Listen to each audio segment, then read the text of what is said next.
வணக்கம் teachers. Sri Balathevan Kandasamy.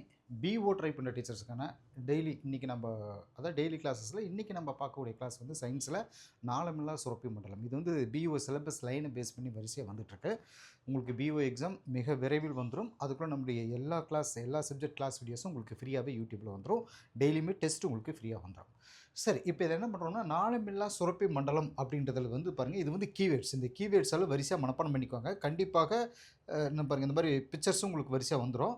So இதெல்லாமே நீங்கள் என்ன சொல்கிறது, ஒரு ட்ராவல் பண்ணும்போதோ இல்லை உங்களுக்கு ஃப்ரீ டைம்லேயே உட்காந்துட்டு இந்த வீடியோ போட்டு பார்க்கும்போது உங்களுக்கு எல்லாமே ஈஸியாக மைண்டில் வரும்போது தான் நம்ம ரெடி பண்ணிப்போம். இப்போ இங்கே இதில் என்ன சொல்லப்பட்டிருக்கு, நாளமில்லா சுரப்பி மண்டலம், நாளமுள்ள சுரப்பி மண்டலம், நாளமில்லா சுரப்பி மண்டலம் அப்படின்னு ரெண்டு விஷயம் இதில் சொல்லப்பட்டிருக்கு. அது என்ன, நாளம் உள்ளது நாளம் இல்லாதது அப்படின்னு சொல்லிட்டு வரிசையாக பார்த்தோம் அப்படின்னா, நாளம் உள்ளதுன்னா சின்ன சின்ன நாளங்கள் இருக்கும். அதில் வந்து பார்த்திங்கன்னா அந்த இது சுரக்கும்னு வச்சுக்கோங்களேன். இது வந்து நாளமுள்ள அப்படிங்கிறது எழுதிக்கோங்க இந்த இடத்துல. நாளமில்லா அப்படிங்கிறது அந்த பக்கம் இருக்குது. சரி, இந்த ரெண்டு சுரப்பி மண்டலங்கள்ல இருந்து நம்ம பார்ப்போம். அதாவது விலங்கினங்களில் நாளமுள்ள சுரப்பிகள், நாளமில்லா சுரப்பிகள் அப்படின்னு ரெண்டு வகை சுரப்பிகள் இருக்குது. அது என்ன, நம்ம விலங்குகள், நாம் மனிதனும் ஒரு விலங்கு தானே. ஸோ இங்கேயும் நமக்கு தான் அந்த மாதிரி சுரப்பிகள் இருக்குது. நாளமில்லா சுரப்பிகள் மனிதர்கள்கிட்டையும் விலங்குகள்கிட்டையும் பல இடங்கள் இருக்குது, பல்வேறு இடங்கள் இருக்குது. இதில் வந்து பார்த்திங்கன்னா நாளங்கள் இல்லாதனால நாளமில்லா சுரப்பி மண்டலம் அப்படின்னு சொல்லப்படுது. இதனுடைய சுரப்புகள் பார்த்திங்கன்னா ஹார்மோன்கள் அப்படிங்கிறத முக்கியமான இந்த இடத்துல ஒரு விஷயமா சொல்லப்படுது. ஹார்மோன்கள் சுரப்புகளை பேஸ் பண்ணி இதில் வந்துருக்கு. ரொம்பவே கம்மியான அளவுக்கு மட்டுமே சுரக்கக்கூடிய இந்த ஹார்மோன்கள் பார்த்திங்கன்னா ரத்தத்தில் பரவுறதால உடம்புல பல பகுதிகளுக்கும் எடுத்துகிட்டு போகப்படுது. இது ஒரு குறிப்பிட்ட அந்த உறுப்புகளில் செயல்படுது. அதாவது இந்த மாதிரியான உறுப்புகள் இலக்கு உறுப்புகள் அப்படின்னு சொல்லப்படுது. இந்த பிட்யூட்ரி இதெல்லாம் சொல்கிறோம் அந்த மாதிரி.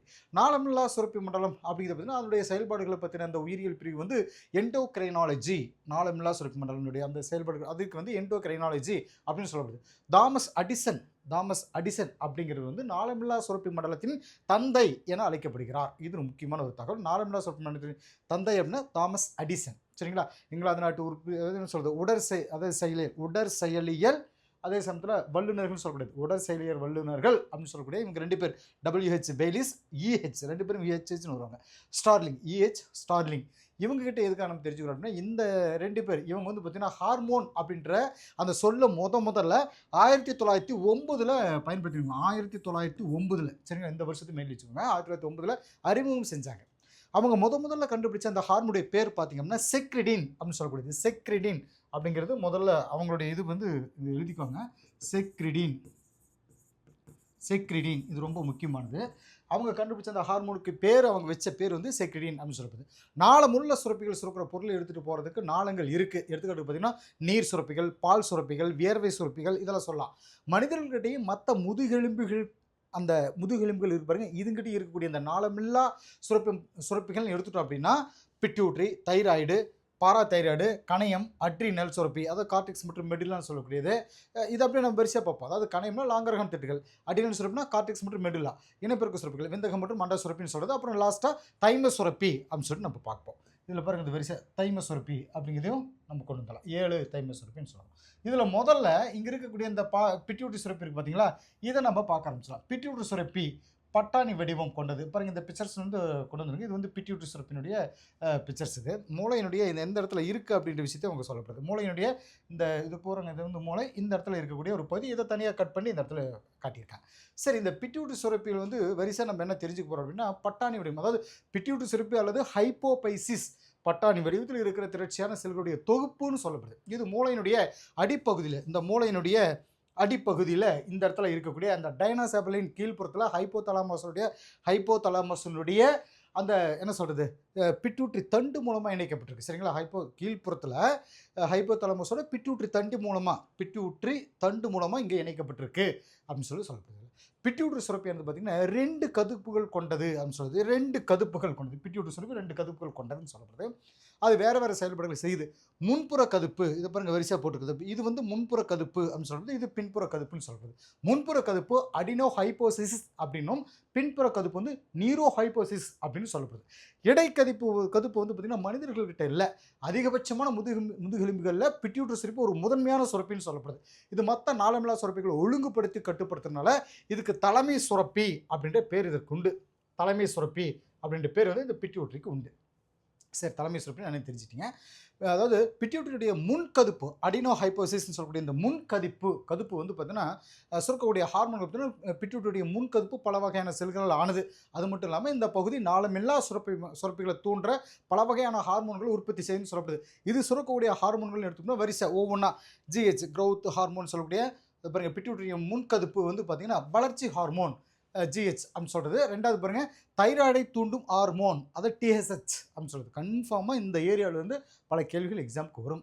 மூணாவது பாருங்கள் அட்ரினோ கார்டிகோட்ராபிக் ஒரு ட்ராபிக்காக இருக்கும். அட்ரினோ கார்டிகோட்ராபிக் ஹார்மோன் அல்லது அட்ரினல் புரணியை தூண்டக்கூடிய ஹார்மோன் ஏசிடிஹெச் அப்படின்னு சொல்லப்படுது. இது வந்து மூணாவது. நாலாவது பாருங்கள் கொரண்டோட்ராபிக் ஹார்மோன் ஜிடிஹெச் கொரண்டோட்ராபிக் ஹார்மோன். அஞ்சாவது பாருங்கள் ப்ரோலாக்டின் அப்படின்னு சொல்லி பிஆர்எல்னு சொல்கிறது. இதில் முதல்ல வந்து ஃபஸ்ட்டு இந்த வளர்ச்சி ஹார்மோன் சொல்லக்கூடிய இந்த இதிலிருந்து நம்ம பார்க்க ஆரம்பிச்சிடலாம். வளர்ச்சி ஹார்மோன் கிட்ட நம்ம இருக்கக்கூடிய முக்கியமான பாயிண்ட்ஸை பார்த்தீங்கன்னா க்ரோத் ஹார்மோன் சொல்கிறது. வளர்ச்சி ஹார்மோன் அப்படிங்கிறது உடல் திசுக்களுடைய வளர்ச்சி, அதோடு மட்டும் இல்லாமல் பெருக்கத்தை ஊக்குவிக்குது. உடல் திசுக்களின் வளர்ச்சி மற்றும் பெருக்கம் அப்படின்னு சொல்கிறோம். அதோடு மட்டும் இல்லாமல் இதில் இன்னொரு ஸ்பெஷல் என்ன, தசைகள் குருத்தெலும்பு எலும்புகளுடைய வளர்ச்சியை தூண்டி விடுது. இது செல்களுடைய வளர்ச்சிதை மாற்றத்தை கட்டுப்படுத்துது அப்படின்றது ரெண்டாவதாக பார்க்கக்கூடிய பாயிண்ட்ஸ். இதில் பாருங்கள் முறையற்ற சுரத்தல் காரணமாக இது என்ன ஆகுது அப்படின்னா இந்த ஹார்மோனுடைய முறையற்ற சுரத்தல் காரணமாக வரக்கூடிய விளைவுகள் பற்றி ஒவ்வொன்றா பார்க்கலாம். கொள்ளத்தன்மை ஸ்டார்ட்டாக இருக்குது. இது கம்மியாக சுரக்கிறதுனால இந்த நிலை குழந்தைகளில் வருது அப்படின்னு சொல்கிறது. குன்றிய வளர்ச்சி, எலும்புகள் உருவாகிறதுல தாமதம், இது எல்லாமே இதனுடைய அறிகுறிகள். குள்ளத்தன்மை. அசுரத்தன்மை ரெண்டாவதாக சொல்கிறது. இதில் என்னென்னா குழந்தைகள் வளர்ச்சி ஹார்மோன்கள் அதிகமாக சுரக்கிறதால அதிகமான வளர்ச்சி ஏற்படுதுன்னு சொல்கிறது. அக்ரோமெகலி அப்படிங்கிறது பார்த்திங்கன்னா பெரியவங்க கிட்ட அதிகப்படியான அந்த வளர்ச்சி ஹார்மோன் சுரக்கிறதால முகம், தலை, கை, கால்கள் இதுகள் எல்லாம் அதிகமான வளர்ச்சியோடு இருப்பாங்க. இதில் வந்து ஃபஸ்ட்டு இதில் பார்த்தோம் அப்படின்னா தைராய்டை தூண்டும் ஹார்மோன் அப்படின்னு நம்ம ரெண்டாவதாக பார்த்தோம் இல்லைங்களா. இங்கே இருக்கிறதுல தைராய்டை தூண்டும் ஹார்மோன் ஃபஸ்ட்டு வளர்ச்சி ஹார்மோன் பார்த்தோம், அடுத்து தைராய்டை தூண்டும் ஹார்மோன் அப்படின்னு சொல்லிட்டு இந்த ரெண்டாவதாக இருக்கக்கூடிய இந்த விஷயத்தில் இது வந்து என்னென்னு நம்ம தெரிஞ்சு போகிறோம் அப்படின்னு சொல்லிட்டு இந்த ரெண்டாவது பாருங்கள் தைராய்டு சுரப்பியின் வளர்ச்சியை கட்டுப்படுத்தி என்ன இது வந்து நம்ம தெரிஞ்சுக்கிறோம் அப்படின்னா இந்த ஹார்மோன் தைராய்டு சுரப்பியோட வளர்ச்சியை கட்டுப்படுத்தி அதோட செயல்களையும் ஹார்மோன் சுரக்கிறதையும் ஒருங்கிணைக்குதுன்னு சொல்லப்படுது. இதில் மூணாவது பாருங்கள் அட்ரினோகார்டிகோட்ராபிக் ஹார்மோன் அப்படின்னு சொல்லுது. ட்ராபிக் அப்படின்னு சொல்லிட்டு இதில் என்னென்னா அட்ரினல் சுரப்பினுடைய புறணியை தூண்டுதல். என்ன சொல்கிறோம்னா இது வந்து அட்ரினல் சுரப்பிய புறணியை தூண்டி ஹார்மோன்களை சுரக்க செய்யுது. அது மட்டும் இல்லாமல் அட்ரினல் புறணியில் நடக்கக்கூடிய இந்த புரத உற்பத்தியில் தாக்கத்தை ஏற்படுத்துது. புரத உற்பத்தி அப்படிங்கிறது ரொம்ப ரொம்ப முக்கியம். இந்த இடத்துல இருக்கக்கூடிய புரத உற்பத்தியில் தாக்கத்தை ஏற்படுது. அடுத்தது பாருங்கள் கரண்டோட்ராபிக் ஹார்மோன் ஜிடிஹெச் அப்படின்னு சொல்கிறது. ஃபஸ்ட்டு பாருங்கள் இந்த ஃபாலிக்கிள், அதாவது ஃபாலிக்கிள் செல்களை தூண்டுற ஹார்மோன், அதோட லூட்டினைசிங் ஹார்மோன் அப்படின்னு இந்த ரெண்டு கரண்டோட்ராபிக் ஹார்மோன்கள் இயல்பான உறுப்பு வளர்ச்சிக்கு காரணமாகுது அப்படின்னு சொல்லிட்டு சொல்லப்படுது. இதில் ஃபஸ்ட்டு வந்து இந்த லூட்டினைசிங் இங்கே இருக்கக்கூடியதில் லூட்டினைசிங் ஹார்மோன் இது என்னென்னு சொல்கிறது எல்ஹெச். இது அடிக்கடி எக்ஸாமில் கேட்ட கேள்வி. இது லீடிக் செல்களை தூண்டப்படுது. அது மட்டும் இல்லாமல் டெஸ்டோஸ்டரான் சுரக்க காரணமாகுது. முதிர்ந்த கிராஃபியன் பாலிக்கில் இருந்து பெண்கள் கிராஃபியன் பாலிக்கிலிருந்து அண்டம் விடுபடுதல் அப்படின்ற அந்த செயலுக்கு கார்பஸ் லூட்டியம் வளர்ச்சி அடைகிறதுக்கும் இது காரணமாக அமைகிறது. இது ரொம்ப ரொம்ப முக்கியமான ஏரியா. இது கொஞ்சம் புக்கில் ஒரு டீட்டெயிலாக இருக்கும், அது ஃபுல்லாக நீங்கள் படிச்சுக்கோங்க. சரி, அடுத்து ப்ரோலாக்டின் பிஆர்எல் அப்படின்னு சொல்கிறது. இது வந்து லாக்டோஜெனிக் ஹார்மோன் சொல்கிறது. அதாவது இது குழந்தை பேறு காலகட்டத்தில் தான் இந்த பால் சுரப்பினுடைய வளர்ச்சி, அதோடய மட்டும் இல்லாமல் குழந்தை பேற்றுக்கு அப்புறம் பால் உற்பத்தியை தோன்றதுக்கும் இது இந்த சுரப்பு காரணமாக அமையுது. அடுத்து பாருங்கள் பிட்யூட்டரியுடைய பின்கதுப்பு ஹார்மோன் சொல்கிறது. இதில் ரெண்டு இருக்குது. பின்கதுப்பு ஹார்மோன் அப்படிங்கிறதுல அதில் ஃபஸ்ட்டு பாருங்கள் வாசோப்ரெஷன் அண்ட் ரெண்டாவது ஆக்சிடோசின் சொல்கிறது. ஃபஸ்ட்டு வாசோப்ரெஷன் வந்து நம்ம பார்க்க ஆரம்பிச்சிடும். வாசோப்ரெஷன் அல்லது ஆன்டி டையூரிட்டிக் ஹார்மோன் சொல்கிறது ஏடிஹெச்னு சொல்கிறது. சிறுநீரக குழலில் நீர் மீள உறிஞ்சப்படுறதை அதிகரிக்குது. இது காரணமாக சிறுநீர் மூலமாக வெளியேற்றப்படக்கூடிய அந்த நீர் இழப்பை குறைக்குது. அதனால் இது ஆன்டி டையூரிட்டிக் ஹார்மோன், சிறுநீர் பெருக்கதிர் ஹார்மோன் அப்படின்னு சொல்லிட்டு இதில் சொல்லப்படுது. ஏடிஹெச் கம்மியாக சுரக்கிறதுல என்ன ஆகுதுன்னா இந்த நீர் மீள உறிஞ்சப்படுறது குறையிறதுனால அதிகப்படியான சிறுநீர் வெளியேற்றக்கூடிய அந்த நிலை பாலியூரியான்னு சொல்லப்படுது, அது உண்டாகுது. இந்த குறைபாடு டயபெட்டிஸ் இன்சிபிடஸ் அப்படின்னு சொல்லப்படுது. சரி, ரெண்டாவது பாருங்கள் ஆக்சிடோசின் வந்து நம்ம என்ன பண்ணுவோம் டயபெட்டிஸ் இன்சிபிடஸ் அப்படிங்கிறது இந்த ஷாப் போட்டிருக்காங்க. ஆக்சிடோசின் ரெண்டாவது பெண்களை குழந்தை பெற்று அப்போ பார்த்தீங்கன்னா கர்ப்பப்பை வந்து பார்த்திங்கன்னா இந்த சுருக்கியும் விரிவடைய செய்யும். குழந்தை பெற்றுக்கு அப்புறம் பால் சுரப்பிகள் பாலை வெளியேற்றதுக்கும் காரணமாகுது இது. நெக்ஸ்ட்டு தைராய்டு சுரப்பிலிருந்து நம்ம என்னென்ன பாயிண்ட் ஆஃப் வியூவில் தெரிஞ்சுக்கணும். தைராய்டு சுரப்பியானது பார்த்திங்கன்னா மூச்சுக்குள்ளுடைய ரெண்டு பக்கமும், அதாவது மூச்சுக்குள் இருக்கிறவங்க இதனுடைய ரெண்டு பக்கமும் பக்கத்து ஒன்றுன்னு ரெண்டு கதுப்புகள் இதில் இருக்குது. இதில் பாருங்கள் இந்த பிக்சர் உங்களுக்கு இதில் இருக்கும். இதை பாருங்கள், இது வந்து மூச்சுக்குழல். இதில் வந்து பார்த்திங்கன்னா ரெண்டு கதுப்புகள் இதில் இருக்கும். சரிங்களா, இந்த ரெண்டு கதுப்புகளும் பார்த்திங்கன்னா இஸ்துமஸ் அப்படின்னு சொல்லி இஸ்துமஸ் அப்படிங்கிற மெல்லிசான திசுக்கட்டையால் இணைச்சிருக்கும். இஸ்துமஸ் அப்படின்ற பேரும் இங்கே நோட் பண்ணியிருப்பேன், இதை அப்படியே வச்சுக்கோங்க. அதை பாருங்கள் இஸ்துமஸ் அப்படிங்கிறது இந்த இடத்துல இருக்கும். சரி, இதில் என்ன தெரிஞ்சுக்கணும்னா, இந்த இஸ்மஸ் அப்படிங்கிற மெல்லிசான இந்த திசு கட்டையால் இணைச்சி இருக்கு. இந்த சுரப்பியானது பல நுண்கதுப்புகளால் ஆனது. இந்த நுண்கதுப்புகள் பார்த்தீங்கன்னா கனசதுர எபித்தீலிய செல்களை சுவரா இருக்குதுன்னு சொல்லப்படுது. இந்த நுண்கதுப்புகளுக்குள்ள தைரோகுளோபிளின் அப்படின்ற கூழ்ம பொருள் நிரம்பி இருக்கு. தைராய்டு ஹார்மோன் உற்பத்திக்கு டைரோசின் அப்படின்ற அமினோ அமிலமும் அயோடினும் காரணமாகுதுன்னு சொல்லப்படுது. தைராய்டு சுரப்பில் சேர்க்கக்கூடிய ஹார்மோன்கள் என்னென்ன அப்படின்றத பற்றி நம்ம வரிசையாக பார்ப்போம். தைராய்டு சுரப்பில் சுரக்கும் ஹார்மோன்கள் வரிசை ஒவ்வொன்றா. அதாவது ட்ரை அயோடோடா அயோடா தைரோனின். ட்ரைனால 3 தானே இந்த இடத்துல பாருங்க. ட்ரை அயோடா தைரோனின் அப்படின்றது ஒன்றும், ரெண்டாவது பாருங்க ரெட்ரோ அயோடா தைரோனின் அல்லது தைராக்சின் அப்படின்னு சொல்கிறது T4 அப்படின்னு சொல்கிறது. T3 T4ங்க. தைராய்டு ஹார்மோனுடைய பணிகள் வேலைகள் என்னென்னு பார்த்தீங்கன்னா, அடிப்படை வளர்ச்சிதை மாற்ற விதத்தை பராமரித்து அதை ஆற்றல் உற்பத்தி செய்கிறது. அதாவது என்னென்னா, இந்த அடிப்படை வளர்ச்சிதை மாற்ற வீதம் பிஎம்ஆர்னு சொல்லக்கூடியது, இதை வந்து பராமரித்து ஆற்றல் உற்பத்தி செய்யுது. உடல் வெப்பநிலையை சமநிலையில் வச்சுக்குது. மைய நரம்பு மண்டலத்துடைய செயல்பாடுகளை பங்கெடுத்துக்குது. அது மட்டும் இல்லாமல் உடல் வளர்ச்சி, எலும்புகள் உருவாகிறது, இது எல்லாத்தையும் கண்ட்ரோல் பண்ணக்கூடிய கட்டுப்படுத்துதுன்னு சொல்லப்படுது. 5ஆவது பாருங்க, உடல் மனம் ஆளுமை வளர்ச்சியில் முக்கியமான பங்கு வகிக்குதுன்னு சொல்லப்படுது. இதை ஆளுமை ஹார்மோன் அப்படின்னு சொல்லப்படுது. ஆளுமை ஹார்மோன் என அழைக்கப்படுவது இதுதான். சரிங்களா? 7ஆவது ஒன்று என்னென்னா, செல்களில் வளர்ச்சிதை மாற்றத்தை ஒழுங்குபடுத்துது அப்படின்னு நம்ம இதில் பார்த்துருவோம். நெக்ஸ்ட் பாருங்க, தைராய்டு சுரப்பியின் குறைபாடுகள் அப்படின்னு சொல்லி பார்ப்போம். தைராய்டு சுரப்பி இயல்பான அளவு ஹார்மோன்களை சுரக்காத நிலை தைராய்டு குறைபாடுன்னு சொல்லப்படுறோம். இதில் என்ன குறைபாடுகள் உருவாகுதுன்னு சொல்லி பார்த்தோம்னா, ஹைப்போ தைராய்டிசம் அப்படின்னு சொல்லுது. அதாவது தைராய்டு ஹார்மோன்களோட அந்த கம்மியாக சுரக்கிறதுல இந்த நிலை வருது. எளிய கைடர் அப்படின்னு கழுத்துக்கு கீழே வந்து அப்படி வீங்கி இருக்கக்கூடியது எளிய கைடர். கிரிட்டினிசம், மிக்சிடிமா, இது எல்லாமே ஹைப்போ தைராய்டிசத்தோடைய வெளிப்பாடுகள் அப்படின்னு சொல்லப்படுது. எளிய கைடர் சாப்பாட்டில் தேவையான அளவுக்கு அயோடின் இல்லாததால் இந்த நோய் வருது. நிறைய பேருக்கு இந்த நோய் இருக்குது. அதுலேயும் இமயமலை பகுதியில் இருக்கக்கூடிய இந்த மண்ணில் பார்த்தீங்கன்னா கம்மியான அளவுக்கு அயோடின் இருக்கிறதால இந்த நிலை அங்கே பொதுவாக இருக்குது. கழுத்து பகுதியில் சொல்லிக்கிற அளவுக்கு தைராய்டு சுரப்பி வீங்கி இருக்கக்கூடிய இந்த நிலைக்கு பேர் எளிய கைடர் அப்படின்னு சொல்லப்படுது. நெக்ஸ்ட்டு கிரிட்டினிசம் குழந்தைகளில் குறைவான தைராய்டு ஹார்மோன் சுரக்கிறது. குழந்தைகள் கம்மியான அளவுக்கு தைராய்டு ஹார்மோன் சுரக்கிறதால இந்த நிலை வருது. இதோடைய அறிகுறிகள் பார்த்திங்கன்னா குள்ளத்தன்மை, குறைவான மனவளர்ச்சி, அதே மாதிரி குறைபாடான எலும்புகள் வளர்ச்சி, இது எல்லாமே சொல்லலாம். இவங்களை கிரிட்டின்கள் அப்படின்னு சொல்லப்படுது. மிக்சிடிமா அடுத்ததாக சொல்லப்படுது. பெரியவங்களை மிக்சிடிமா அப்படிங்கிறது இது பெரியவங்களை தைராய்டு ஹார்மோன் கம்மியாக சுரக்கிறதால வருது. இதனால் குறைவான மூளை செயல்பாடு, முகம் உப்பிய அதாவது வீங்கின மாதிரியான தோற்றம், உடல் எடை அதிகரிப்பு அப்படின்னு இதெல்லாம் சொல்லலாம். ஹைப்பர் தைராய்டிசம் அப்படின்னு சொல்லக்கூடிய இந்த அடுத்தது ஹைப்பர் தைராய்டிசம் அப்படின்னு பார்த்தீங்கன்னா தைராய்டு ஹார்மோன்கள் அதிகமாக சுரக்கிறதுனால கிரேவின் நோய், அதாவது எக்ஸாப்தால்மிக் கைடர் அப்படின்னு சொல்லிட்டு பெரியவங்களில் வருது. இதனுடைய அறிகுறிகள் பார்த்தீங்கன்னா துருத்திய கண்கள், எக்ஸாப்தல்மியா, அதே மாதிரி வளர்ச்சிதை மாற்ற வீதம் அதிகரிக்குது. அது மட்டும் இல்லாமல் மிகை அதிகமான உடல் வெப்பநிலை, அதிகமான வேக்கிறது, உடல் எடை கம்மியாகிறது, நரம்பு வளர்ச்சி, இது எல்லாமே இதில் வரக்கூடிய ஒரு விஷயமா நம்ம சொல்லப்படுது. பாரா தைராய்டு சுரப்பி அப்படிங்கிறத பற்றி நம்ம பார்ப்போம். தைராய்டு சுரப்பிய பின்புறத்தில் 4 சின்ன வட்ட வடிவத்தில் பாரா தைராய்டு சுரப்பிகள் இருக்குது. இந்த சுரப்பியோட முதன்மை செல்கள் பாராதார்மோன் அப்படின்ற ஒரு ஹார்மோனை சுரக்குது. பாராதார்மோனுடைய பணிகள் பார்த்திங்கன்னா மனித உடலில் பார்த்திங்கன்னா கால்சியம், தைராய்டு சுரப்பினுடைய பிக்சர் அதில் கொடுத்துப்போம். பாராதார்மோனுடைய இந்த பணிகள் பாருங்கள் வரிசையாக. அதாவது மனித உடலில் கால்சியம், பாஸ்பரஸ் வளர்ச்சிதை மாற்றத்தை ஒழுங்குபடுத்துது. ரத்தத்தில் கால்சியம் அளவை பராமரிக்கிறதுக்கு எலும்பு, சிறுநீரகம், குடல், இது எல்லாமே வேலை செய்யுது. இப்போது பாராதைராய்டு குறைபாடுகள் அப்படின்னு சொல்லிட்டு வரிசை இதில் பார்த்தோம் அப்படின்னா தைராய்டெக்டமி அப்படின்னு சொல்கிறோம். இதில் என்னென்னா தைராய்டெக்டமி அப்படிங்கிற அறுவை சிகிச்சையில், அதாவது தைராய்டு சுரப்பி அகற்றப்படுது அப்படின்னு சொல்கிறது. பாராதைராய்டு சுரப்பியில் சுரக்கக்கூடிய பாராதார்மோன் கம்மியாக சுரக்குது. இதன் காரணமாக பார்த்தீங்கன்னா என்னென்ன பிரச்சனைகள் வரும் பாருங்களேன். ஃபஸ்ட்டு ஒவ்வொன்றா வரிசையாக பார்ப்போம். அதாவது தசை இருக்கும் அப்படின்னு சொல்லப்படக்கூடிய டெட்டனி வந்து பார்த்திங்கன்னா முகம், குரல் வளை, கைகள், பாதங்கள், இதனுடைய தசைகளில் இறுக்கமடைகிறது. கால் தசைகளை பார்த்திங்கன்னா வலியுடன் கூடிய தசை பிடிப்பு உண்டாகும். அடுத்து கணையம் அப்படின்ற பெரிய டைட்டில் நம்ம பார்ப்போம். கணையம் வந்து நாளமில்லா சுரப்பியாகவும் நாளமில்லா சுரப்பியாகவும் செயல்படுது. லாங்கர்ஹார்ன் திட்டுகள் இல்லைங்களா. கணையம் இறப்பைக்கும் டியோடினத்துக்கும் இடையில மஞ்சள் நிறத்தில் நீள் வடிவத்தில், இதை பாருங்கள், மஞ்சள் நிறத்தில் நீள் வடிவத்தில் இருக்கும். சரிங்களா. இது வந்து கணையத்தினுடைய அந்த நீள் வட்டத்தில் காணப்படக்கூடிய சுரப்பின்னு சொல்லப்படுது. இது நாளமுள்ள சுரப்பியாகவும் நாளமில்லா சுரப்பியாகவும் 2 வெளிகளையும் வேலை செய்யுது. கணையத்தோட நாளமுள்ள பகுதி கணைய நீரை சுரக்குது. இது உணவு செரிக்கிறதுல முக்கியமான பங்கை எடுத்துக்குது. அதே மாதிரி நாளமில்லா சுரப்பு பகுதியானது லாங்கர்ஹார்ன் திட்டுகள் அப்படின்னு சொல்லப்படுது. லாங்கர்ஹார்ன் திட்டுகள் ஆல்ஃபா செல்கள் மற்றும் பீட்டா செல்கள் அப்படின்னு 2 வகையான செல்கள் இருக்குது. ஆல்ஃபா செல்கள் பார்த்திங்கன்னா குளுக்கோகான் ஹார்மோனையும், அதே பீட்டா செல்கள் வந்து இன்சுலின் ஹார்மோனையும் சுரக்குது.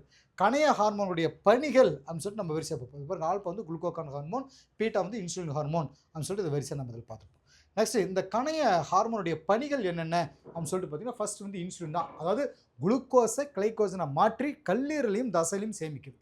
செல்களுக்குள்ள குளுக்கோஸ் போகிறத ஊக்குவிக்குது. அது மட்டும் இல்லாமல் ரத்தத்தில் குளுக்கோஸ் அளவை குறைக்குதுன்னு சொல்லப்படுது அந்த இன்சுலின். இந்த இன்சுலின் சுரக்கிறதுனால என்னன்னா ரத்தத்தில் போய் குளுக்கோஸ் கலந்துக்குன்னு சொல்கிறோம். நெக்ஸ்ட் குளுக்கோகான் கல்லீரலில் கிளைகோஜன் குளுக்கோஸாக மாற்றம் அடைகிறதுக்கு உதவுது. இது ரத்தத்தில் குளுக்கோஸ் அளவு அதிகரிக்குது. டயபெட்டிஸ் மெல்டஸ் அப்படின்னு சொல்லப்படக்கூடிய அந்த இது வர இந்த டயபெட்டிஸ் மெல்டஸ் அப்படிங்கிற நோய் இதிலிருந்து வர ஆரம்பிச்சது.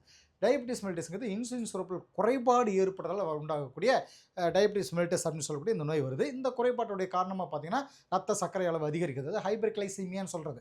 ரெண்டாவது சிறுநீரில் அதிகப்படியான குளுக்கோஸ் வெளியேறது, கிளைகோசூரியா அப்படின்னு சொல்லக்கூடியது. ரெண்டாவது அடிக்கடி சிறுநீர் கழித்தல், பாலியூரியா. இது கண்டிப்பாக முக்கியம். இதை வந்து பொறுத்துகள் ஒரு டைம் எக்ஸாம் கேட்டிருந்தாங்க. அடிக்கடி சிறுநீர் கழித்தல், பாலியூரியா. அடிக்கடி தாகம் எடுத்தல், பாலிடிப்சியா. அடிக்கடி தாகம், அடிக்கடி பசி எடுக்கிறது, பாலிஃபேசியா அப்படின்னு சொல்கிறாங்க. ஸோ இந்த மாதிரியான அறிகுறிகள் வருது இதெல்லாம். அடுத்து பாருங்கள் அட்ரினல் சுரப்பி. அட்ரினல் சுரப்பில் வந்து நம்ம என்ன தெரிஞ்சுக்கணும்னா சிறுநீரகத்துடைய மேற்புறம் என்ன சொல்லணும்னா 2 சிறுநீரகத்துக்கும் மேற்புறம் அது இருக்குது. ஒவ்வொரு சிறுநீரகத்துடைய மேற்புறத்திலும் அட்ரினல் சுரப்பிகள் இருக்குது. இது சிறுநீரக மேற் சுரப்பிகள் அப்படின்னு சொல்லப்படுது. இதனுடைய வெளிப்புற பகுதி பார்த்தீங்கன்னா அட்ரினல் கார்டெக்ஸ் அப்படின்னும், உட்புற பகுதி வந்து அட்ரினல் மெடுல்லா அப்படின்னு சொல்லுது. பாருங்கள் அட்ரினல் சுரப்பி இது சிறுநீரகம், சிறுநீரகத்துக்கு மேலே இருக்கக்கூடியது. மெடுல்லா உள்ளக்கூடியும் பாருங்கள், கார்டெக்ஸுங்கிறது வெளிப்புற பகுதி நமக்கு இருக்கும். அதாவது வெளிப்புற பகுதி அட்ரினல் கார்டெக்ஸ் அப்படின்னும், உட்புற பகுதி அட்ரினல் மெடுல்லா அப்படின்னு சொல்லப்படுது. இந்த 2 பகுதியிலும் பார்த்தீங்கன்னா அமைப்பு மற்றும் பணிகளில் வேறு வேறு வேலைகளை இது செய்யும். அட்ரினல் கார்டெக்ஸ் அப்படிங்கிறது அட்ரினல் கார்டெக்ஸ் 3 வகையான செல்களால் ஆனதுன்னு சொல்கிறது. அது சோனா குளோமருலோசா, அதே மாதிரி சோனா பாலிக்ளோட்டா, இன்னொன்று சோனா ரெடிகுலோரிஸ் அப்படின்னு சொல்கிறது. ரெடிகுலாரிஸ் அப்படின்னு சொல்லுது. அட்ரினல் கார்டெக்ஸில் சுரக்கிற அந்த ஹார்மோன்கள் கார்டிகோஸ்டீராய்டுகள் அப்படின்னு சொல்லப்படுது. கார்டிகோஸ்டீராய்டுகள் அப்படின்னு சொல்கிறது. அது பார்த்தீங்கன்னா குளுக்கோ, அது பாருங்க வரிசை சொல்லிடலாம். 3 வகையான அடுக்குன்னு சொல்கிறது. சோனா குளோமருலோசா, சோனா பாஸ்குலேட்டா, சோனா ரெடிகுலோரிஸ். இப்போ கார்டிகோஸ்டீராய்டுகள் என்னென்ன அப்படின்னா குளுக்கோ கார்டிகாய்டுகள், மினரலோ கார்டிகாய்டுகள் அப்படின்னு சொல்லப்படுகிறது. சரிங்களா? அதாவது அட்ரினோ கார்டிகாய்டு ஹார்மோனுடைய பணிகள் என்ன அப்படின்னு சொல்லிட்டு பார்த்தோம்னா குளுக்கோ கார்டிகாய்டுகள் பார்க்கக்கூடியது வந்து சோனா, அதாவது சோனா என்ன சொல்கிறது பாஸ்குலேட் லெவலில் இருக்க சுரக்கிற அந்த குளுக்கோ கார்டிகாய்டுகள்னா கார்டிசோல் மற்றும் கார்டிகோஸ்டீரான் அப்படின்னு சொல்கிறது. இது வந்து பார்த்திங்கன்னா செல்களில் வளர்ச்சிதை மாற்றத்தை ஒழுங்குபடுத்துது. செல்களில் கார்டிகோஸ்டீரான் அப்படின்னு சொல்கிறது. இது கொஞ்சம் கஷ்டமாக தான் இருக்குது. இந்த பேர் கொஞ்சம் மனப்பாடம் பண்ணிக்கோங்க. இது ரொம்ப முக்கியமான ஏரியா. கல்லீரலில் கிளைகோஜனை குளுக்கோஸாக மாற்றுறது தூண்டுது.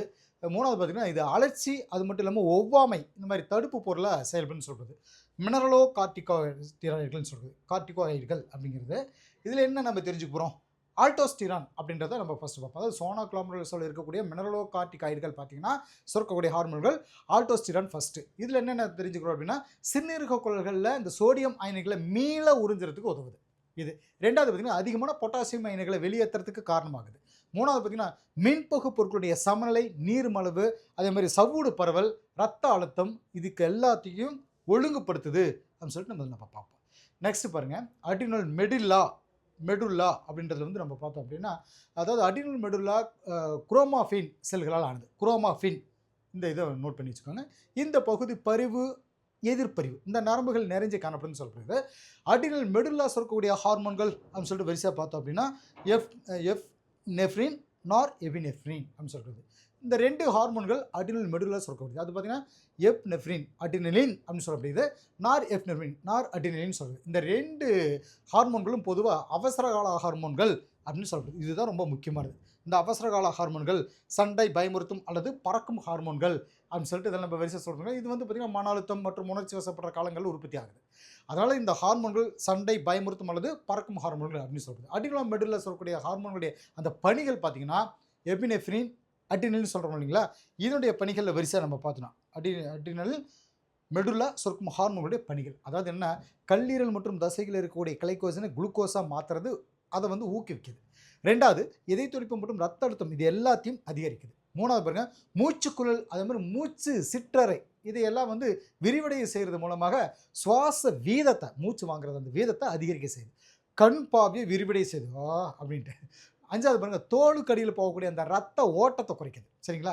இதெல்லாம் இதுலேருந்து நம்ம தெரிஞ்சுக்கணும். இதிலே இந்த நார் எஃப் நெஃப்ரின், நார் அட்ரினலின் சொல்லுவோம். இதில் பெரும்பாலான செயல்கள் பார்த்திங்கன்னா எபினெஃப்ரின் ஹார்மோனுடைய செயல்பாடுகள் மாதிரி ஒரே மாதிரி இருக்கும். இப்போ அடுத்து தைமஸ் சுரப்பி. இடையில வந்து இனப்பெருக்க சுரப்பிகள் இருக்கும். அத நான் இதில கட் பண்ணிட்டேன். அந்த புக்க பார்த்து ஃபுல்லா நீங்க படிச்சுக்கோங்க. தைமஸ் சுரப்பி. இதில என்ன அப்டின்னா, தைமஸ் சுரப்பி நாளமில்லா சுரப்பியாகவும், நிணநீர் உறுப்பாகவும் செயல்படுது. மார்பின் மேற்புறத்தில மூச்சுக்குள்ளுடைய கீழ்ப்புறத்த ஒட்டி அமைஞ்சிருக்கு. இந்த சுரப்பி தைமோசின் அப்டின்ற ஹார்மோன சுரக்குது. அவ்வளதான் இதில இருக்கக்கூடிய தைமஸ் சுரப்பினுடைய முக்கியமான வேலைகள். Okay teachers. இந்த ஏரியாவுல கண்டிப்பாக உங்களுக்கு 2 அல்லது 3 கேள்விகள் எக்ஸாம் வரும். நல்லா படிக்க ஆரம்பிச்சுருங்க.